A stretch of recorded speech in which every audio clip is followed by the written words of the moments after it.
Et j'ai le plaisir de rejoindre désormais le capitaine Nir. Vous venez à peine de sortir de la bande de Gaza et vous avez un rôle assez particulier, Nir. C'est que vous êtes propriétaire d'une Jeep et vous avez offert votre Jeep à l'armée israélienne. Racontez-nous.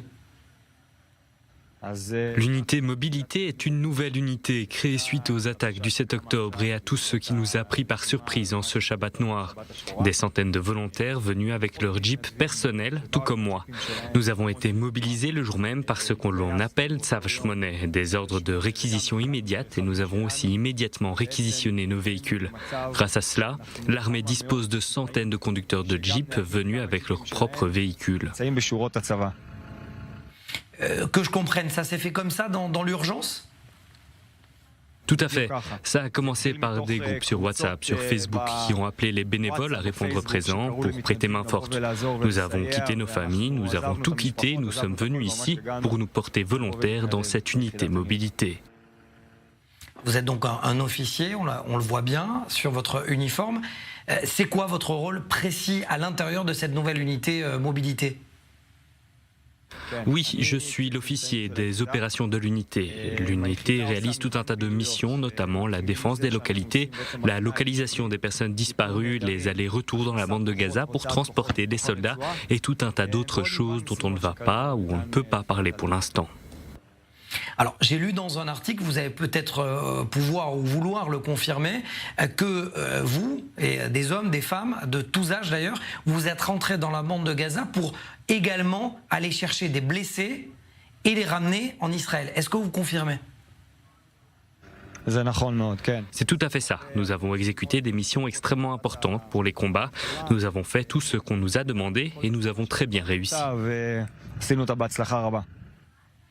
Écoutez, on aimerait quand même comprendre comment ça se passe, parce que donner sa Jeep très bien pour une journée, c'est parfait, mais là, vous la donnez à l'armée israélienne dans des missions plus ou moins complexes. Comment ça se passe au niveau de l'entretien ? Écoutez, nous sommes arrivés ici avec nos propres véhicules. Les véhicules sont en très bon état, sont très bien entretenus, on ne peut pas faire mieux.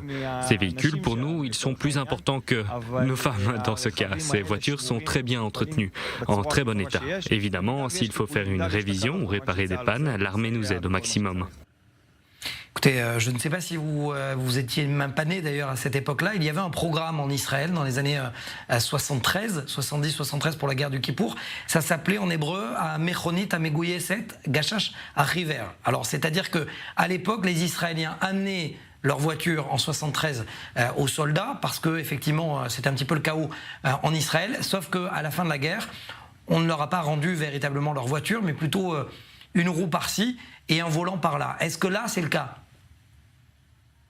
Non, ici ça ne se passe pas comme ça. Dans ce cas, l'armée participe et a déjà participé pour tout un tas de pannes. Ils nous ont aiguillés vers les meilleurs garages qui soient. Ils ont réagi de façon très satisfaisante.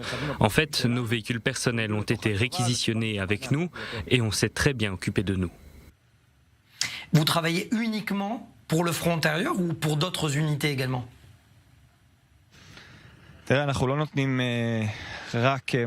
ne travaillons pas uniquement pour le commandement du front intérieur. Je peux vous assurer, d'après ce qui se dit à Tzahal, que nous constituons un élément essentiel dans les combats, un élément très significatif. Je ne peux pas vous en dire plus, mais c'est très clair. Vous avez donc tout quitté pour venir ici depuis plus de 80 jours ?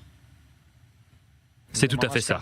Nous avons tout quitté, notre famille, notre femme, notre travail, et nous sommes venus tout simplement pour prêter assistance et donner tout ce que nous avons à donner.